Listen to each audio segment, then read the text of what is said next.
And one of the things related to this that we find really interesting is we've been looking at, for example, the way that we as HR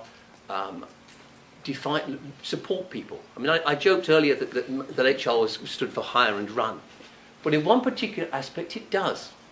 What we do is we take people, we put a lot of effort into putting people into a job role, and then by and large we abandon them. You know, you're there.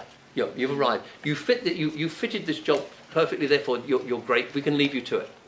But if the job roles are constantly changing, what happens?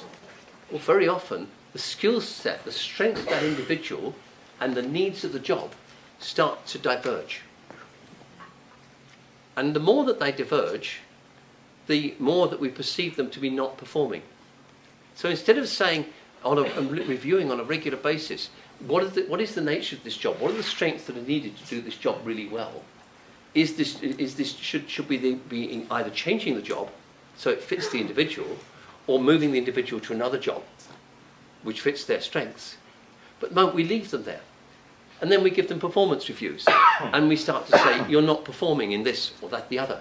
And gradually we turn high-performing, strong employees into failures.